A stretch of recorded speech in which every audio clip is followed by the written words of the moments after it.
네, 고려시대의 문학 오늘은 1시부터 수업해 보도록 할게요. 문학부지 48페이지. 우리 정지상의 송인 그리고 이재현의 사리와 이색의 부병문 이렇게 나와 있는데요. 일단 한시의 특징부터 한번 간단하게 살펴볼게요. 한시는 원래 이렇게 오른쪽에 있는 현대어로 써 있는 게 아니죠. 왼쪽에 있는 한자로 이렇게 써 있을 거 아닙니까? 그치? 한문으로 쓰여진 시를 한시라고 하잖아요. 그런데 글자 수가 딱 정해져 있어.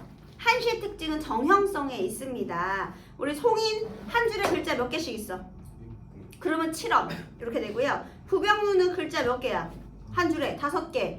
그러면 5원. 간단하죠? 7글자면 7원, 5글자면 그 다음에 5원. 그 다음에요. 송이는 4줄로 돼 있죠? 그러면 절구라고 하는 거예요. 사리와도 7원 절구. 부병문은 지금 8줄이거든요. 그럼 율시라고 해요. 4의 배수로 나갑니다. 절구와 율시 이런 식으로. 그 다음에요. 우리 1행, 그 다음에 2행, 그리고 4행을 한번 볼게요. 송인에서요. 1행의 맨 끝 글자가 다죠. 송인에서. 그리고 2행의 맨 끝 글자는 가죠. 그리고 4행의 맨 끝 글자가 파죠. 다 모음이 아로 끝났지. 이런 걸 우리 가군이라고 하거든요. 이게 가군도 맞춰야 돼요. 그래서 이렇게 한시는 정형성이 있다. 그리고 이제 한시에서 제일 중요한 게 있어요. 한시가 꼭 또 지켜야 하는 형식이 있는데 바로 그것이 선경후정이에요. 너네가 한시를 우리말로 해석하는 과정에서 대꾸법이라든지 그 다음에 선경후정이라든지 이런 거를 좀 파악하기 힘들어질 때가 있거든요. 왜냐면 원래는 한자로 써 있는 거잖아. 근데 얘들아 한자가 글자 수가 딱 정해져 있다고 생각해봐. 그럼 당연히 대꾸가 있겠지. 그래서 한시는요 그냥 묻지도 따지지도 말고 무조건 대꾸하고 선경후정이 있어야 돼요. 이게 무조건 있어야 돼. 이게 포함이야. 그래서 자연에서 뭘 보고 그 다음에 내 정서를 드러내면 그게 선경후정이잖아요. 그래서 한시는 해석하기도 전부터 무조건 선경후정 그리고 또 무조건 대꾸 이거는 무조건 있는 겁니다. 근데 이걸 이제 우리말로 어떻게 잘 해석을 하다 보니 요게 조금 그 느낌이 안 살 때가 있는데 그래도 한시 자체로 해석을 한다면 무조건 대꾸하고 선경후정 무조건 있는 거예요. 알겠죠? 자, 정지상의 송인 너무나 유명하지만 그래도 또 한 번 공부해 보도록 하겠습니다. 정지상의 이별가의 백미로 꼽히는 정지상의 송인. 네, 자, 우리말로 한번 선생님이 그냥 읽어볼게요. 비갠 긴 언덕에는 풀빛이 푸르대요. 비가 개었어요. 일단 비가 내린다. 하강의 이미지죠.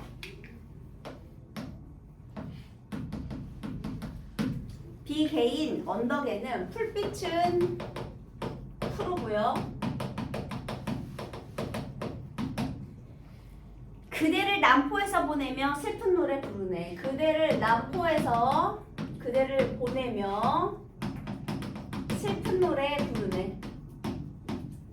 자, 그러면 여기서요. 일단 내가 무엇을 봤느냐? 비개인 언덕에 풀을 보았어요. 그런데 풀빛은 푸르답니다. 그러면 풀빛은 푸르다. 자연의 싱그러움.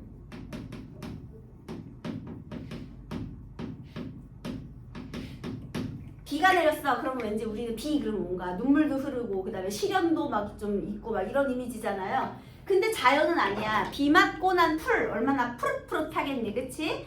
그런데 우리 인간은 어떠냐? 남포에서 나는 님을 보내면서 인간은 어때요? 슬픈 노래를 부른대요. 그래서 화자의 슬픔.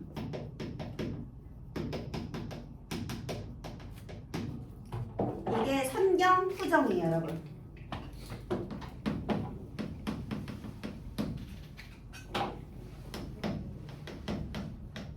그 다음에 또 하나 자연과 인간의 대비가 있죠. 여기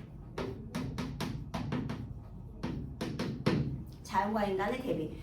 비 온 다음에 푸른 막 푸릇푸릇한데 나는 더 슬프대요. 그리고 또 여기서 남포라는 지명이 등장했죠. 그래서 이 구체적인 지명을 통해서 향토성 구체적 지명이 등장했죠. 그 다음에 대도강물은 어느 때나 마를 것인가 이별의 눈물을 해마다 푸른 물결에 더하는 것을. 자, 여기에 이제 또 대동강 물은 언제나 다 마를 것인가? 궁금해서 물어봤을까요? 이 물 언제 다 마르냐? 마르겠니? 그리고 심지어 지금 뭐가 내렸어? 비. 아니 비가 내렸잖아요. 그러면 이 대동강의 물은 더 어떻게 됐을까? 더 많아졌겠지. 풍요롭겠지. 이건 또 자연의 풍요로.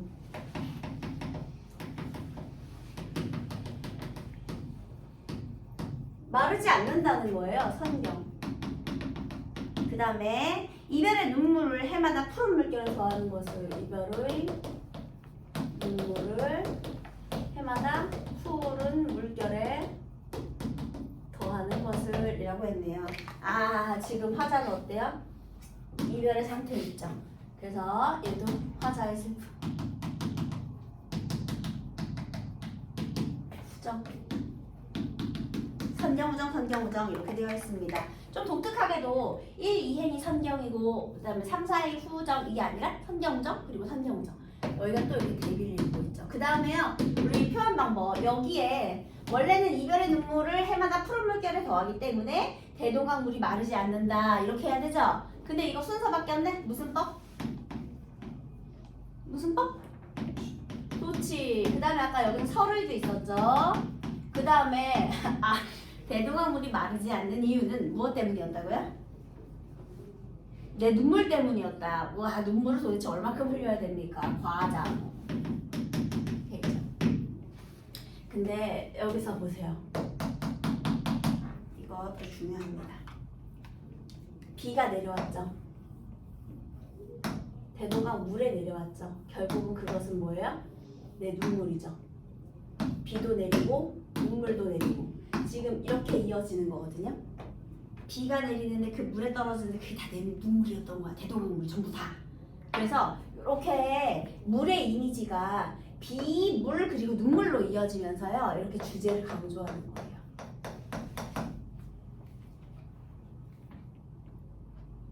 그래서 한의 고조 뭐 이렇게 될 수도 있고요. 한을 심화시키는 거죠. 그래서 주제가 이별의 정한이에요. 그리고 또 하나 여기 색채 이미지를 사용했게 안 했게? 색채 이미지 사용했니 안 했니? 어디 있죠? 색채 이미지? 푸른데 하고 푸른 물결 이거 있죠? 그러면 색채 이미지가 있어. 그런데 색채 대비라고 하면 돼 안 돼? 색채 대비를 하려면 푸른색과 대비되는 뭐 빨간색이 있다든지 뭐가 있어야 되지. 근데 그냥 푸른색만 있거든요. 그래서 얘는요 선명한 푸른색의 색채 이미지. 이것은 드러나고 있지만 색채 대비는 없어요. 이거 대비는 아니야. 이건 뭐냐면 마치 모두가 흑백인 가운데 자연만 푸른색인 것 같은 느낌인 거지. 왜냐면 나 슬프니까 색채가 없는데 자연은 푸릇푸릇한 색깔로 걔만 색깔이 있는 것 같은 느낌이잖아. 그래서 걔네들은 싱그러운데 나는 무채색인 것 같은 느낌을 더 강조해 주거든요. 그래서 선명한 색채 이미지를 통해 주제의식을 강조한다는 되지만 색채 대비는 또 없습니다. 그래서 이별가의 백미로 꼽히는 이 고려시대의 송인 이렇게 공부해 보았습니다. 자 이번에는 이재현의 사리화.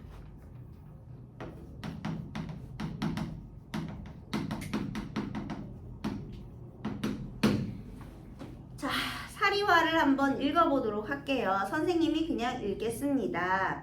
사리화는요. 참새야 어디서 오가면 하느냐. 1년 농사는 아랑곳하지 않고 늙은 호랍이 홀로 갈고 맸는데 밭의 벼며 기장을 다 없애다니. 자 지금 참새가 날고 있대요. 참새야 불렀죠. 말 건네는 형식.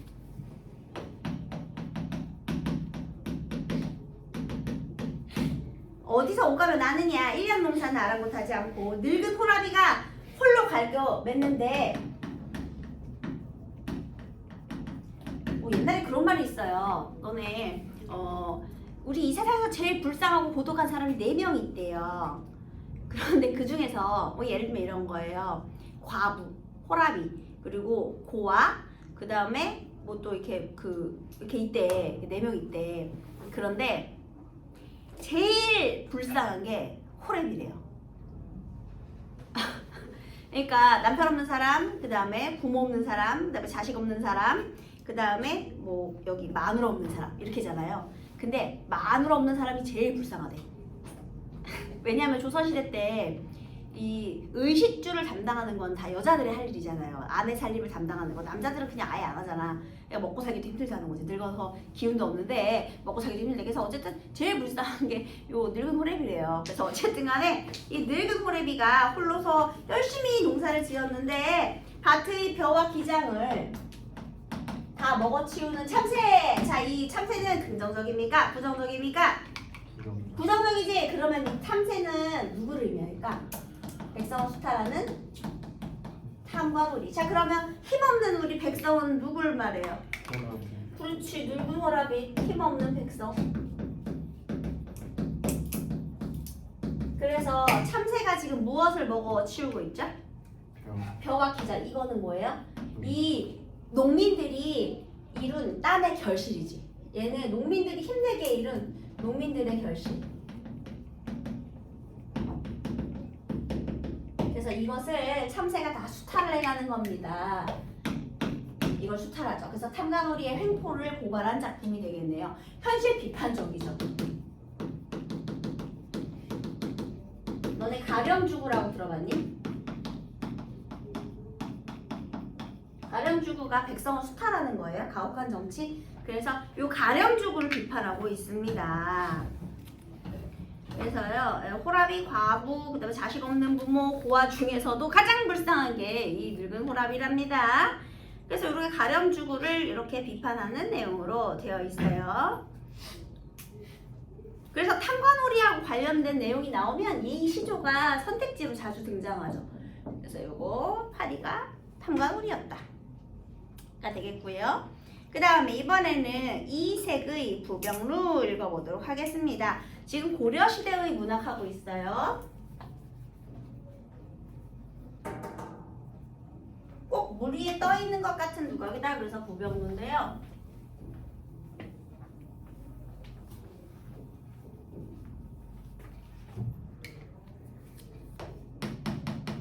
고려시대의 충신이죠. 이제 한번 해볼게요. 어제 영명사를 지나다가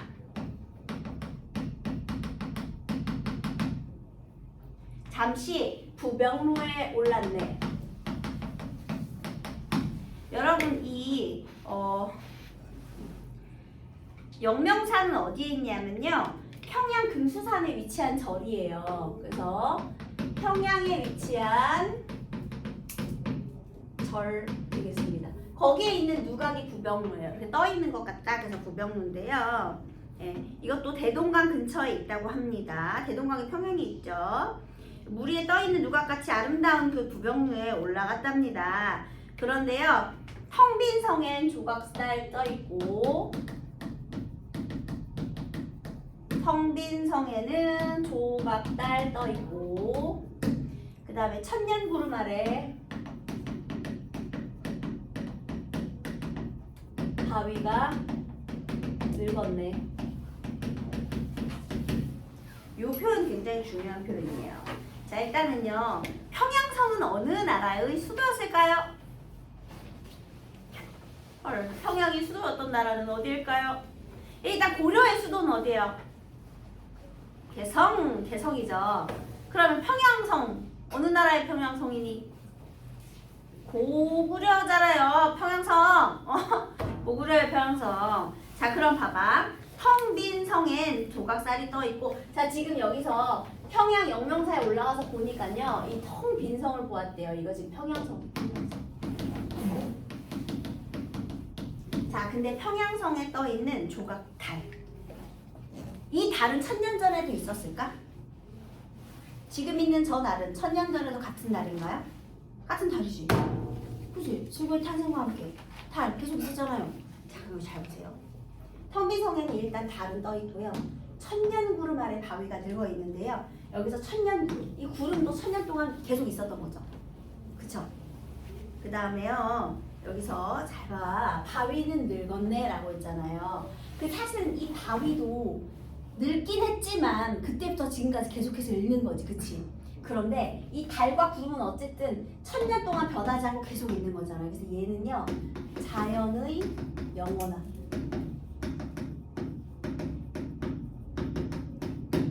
그런데 텅 빈 빈성이라는 건 어때요?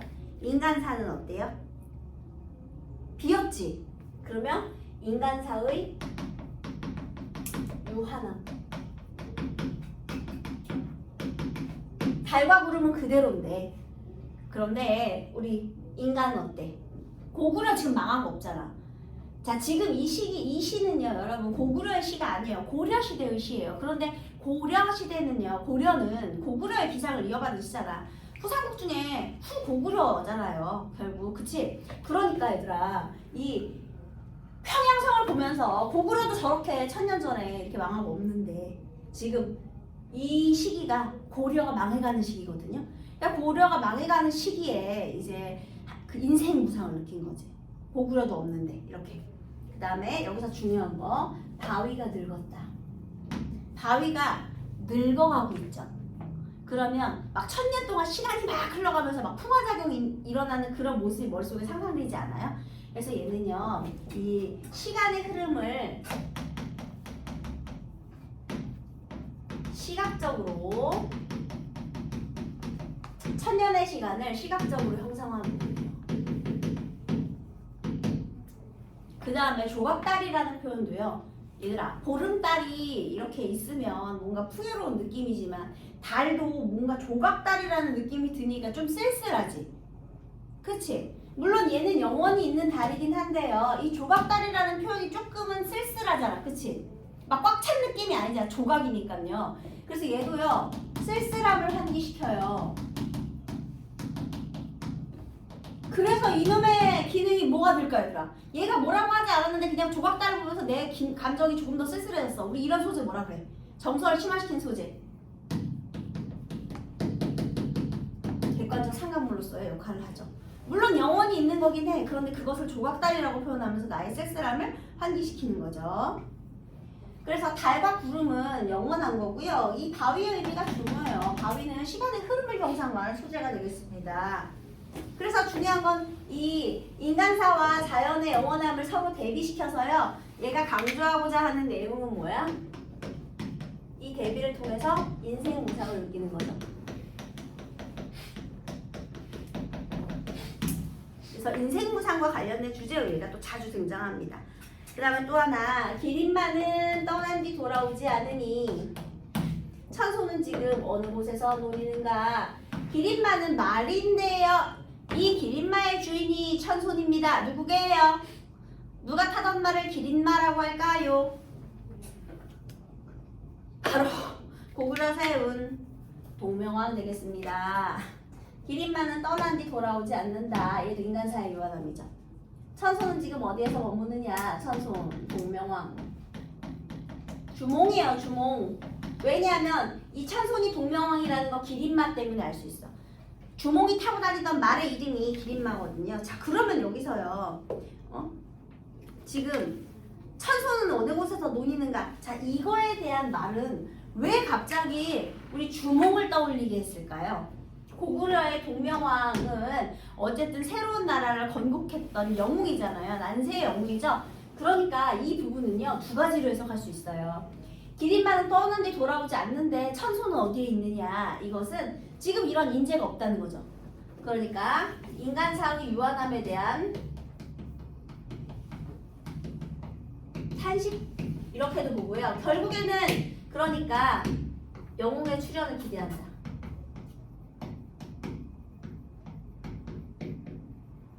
다시 이런 사람이 나타나기를 기대한다. 이게 두 가지가 다 돼요. 탄식도 되고 기대도 되는 거야. 정신 차려. 소율아. 자는 거야 계속? 소율아. 정신 차려. 정신 차려. 자, 요분 애들이 이거 많이 헷갈려 하거든요. 인간사의 유한함을 탄식하는 것도 맞고요. 그 다음에 그러니 속뜻은 뭐야? 이러한 영웅이 출연해 주었으면 좋겠다라고 기대하는 것도 되고요. 둘 다 되는 겁니다. 그래서 여기서는요, 우국지정을 드러내는 거예요. 나라 걱정하고 있죠. 나라가 이 모양인데 영웅은 어디에 있느냐, 이런 뜻이 되겠습니다. 그 다음에요, 돌계란에 기대어 길게 휘파람 분원을 하니, 산은, 이 휘파람은 그냥 이 쓸쓸함을 달리기 위한 거고요. 산은 오늘도 푸르고 강은 오늘 절로 흐르네. 그러면 얘는 당연히 자연의 영원함이겠죠. 선생님이 지금 세모한 건 인간사의 유한함이고요. 이 달과 구름, 산과 강은 자연의 영원함이고요. 그 다음에 이거 제일 헷갈려요. 바위는 늙었네. 이거는 바위가 늙어가는 것은 그냥 시간의 형상하고 시간의 흐름. 천년의 시간. 이거 조심하세요. 여기 많이 낚여요. 이 바위에. 그래서 굳이 따지자면 얘는 여기 이렇게 위 앞에 부분을 선경이라고 하고요. 뒤에 부분은 탄식이니까 후정으로 볼 수 있겠습니다. 그래서 선경과 후정의 정서로 되어 있다. 이 세 개 부병로 되겠어요. 자, 그 다음에 우리 49페이지에서요. 우리 다 문제는 풀어보셨을 것 같은데 6번에 제목 사리화가 상징하는 의미 요거 한번 볼게요. 기장과 비슷한 풀 또는 꽃을 의미한다는 설이 있다. 함자의 뜻으로 해석을 하면 사, 목이 쉰다. 리, 근심하다. 목이 쉬도록 근심한다. 이렇게도 할 수 있고요. 아니면 사리화, 참새가 뜯어먹은 풀로 해석하기도 하고요. 다시 사리화, 첫 번째 참새가 뜯어먹은 풀이니까 뭐겠니? 백성들의 땀과 노력의 결실. 그치? 적어볼래? 동그라미 1번 백성들의 결실. 백성들이 이룩한 결실. 백성들의 결실.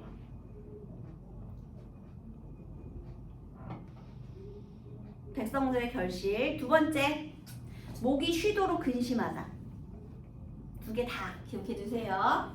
그러니까 정답은 뭐 4번 있죠? 자, 그 다음에 넘어가서 우리 여기에 이제 시조들이 조금 몇 개 나와 있는데요. 일단 고려시대의 시조예요, 전부 다. 그런데 오타계 시조를 잠깐 보도록 하겠습니다. 오타계 시조.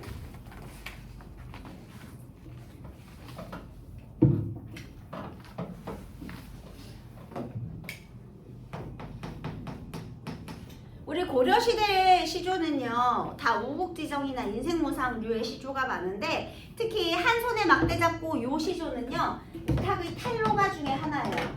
우탁의 탄로.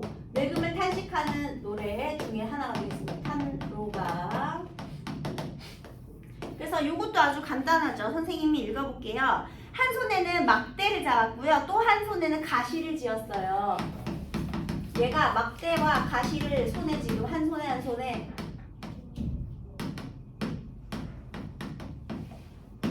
뾰족한 가시를 잡고요. 한 손에는 막대기를 이렇게 쥐고 있습니다.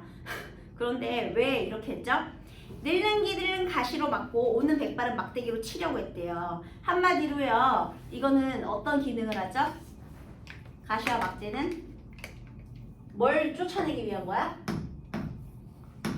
늙음을 막기 위한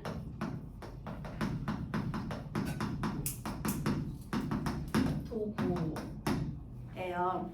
그래서 늙음이 오면은 가시로 찌르고요. 그 다음에 백발이 오면 막대기로 막 쳐내려고 했대요. 그쵸? 그런데 어머나 어때? 백발이 절 먼저 알고 지름길로 왔구나 이렇게 되는 거거든요.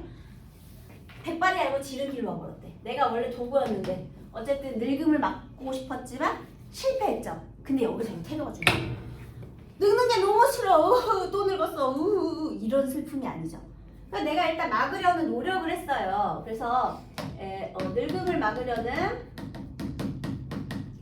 노화를 막으려 노력은 했지만 하지만 결국은 순리대로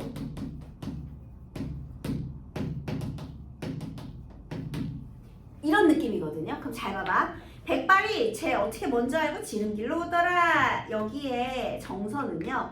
일단 체념. 늙음을 탄식하는 거야. 한탄도 돼요. 그런데 어떻게 보면은 그래서 슬프다가 아니잖아. 허허 여유와 관조의 모습까지. 남 얘기하듯이. 어떻게 왔네? 뭐 손님 오듯이. 그쵸? 그래서 여기 여유와 관조까지 느껴지는 그런 내용이 되겠습니다. 그래서 요거 중요해요. 요런 태도가 중요하죠. 그 다음에요. 백발이 지름길로 왔대요. 그러면 이 늙음이나 백발 이런 것들을 전부 뭐 하고 있죠? 의인화하고 있죠. 늙는 걸 꼭 손님이 찾아오는 것으로 그렇게 드러내고 있잖아요. 그 다음에요. 여기에 늙음을 가시로 막고 막대로 친다. 이런 표현은요. 우리 추상적관념의 시각화와도 관련이 있죠. 그쵸? 늙어가는 건 늙는 길은 노화의 과정은 보이지 않아요. 근데 그거를 뭐 막대기로 치고 뭐 가시로 찌르고 한다 그랬으니까요. 그 다음 이조년의 시조. 요것도 중요하죠. 이조년의 시조는요. 반드시 얘가 유배문학이라는 사실을 잊으면 안 돼요.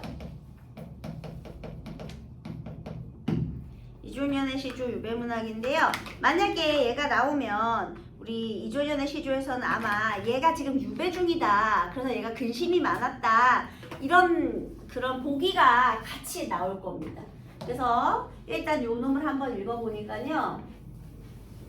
이화의 월백하고 은한이 삼경인제 일지춘심을 자규에 아냐마는 다정도 병인양하여 잠 못 들어 하노라 라고 했어요. 잘 보세요. 이화의 월백하고 은하는 삼경이래요. 일지춘심을 자규가 알겠느냐마는 다정도 병인양하여 잠 못 들어 한답니다. 자, 여기서 이화가 뭐게요? 이화가 무엇일까요?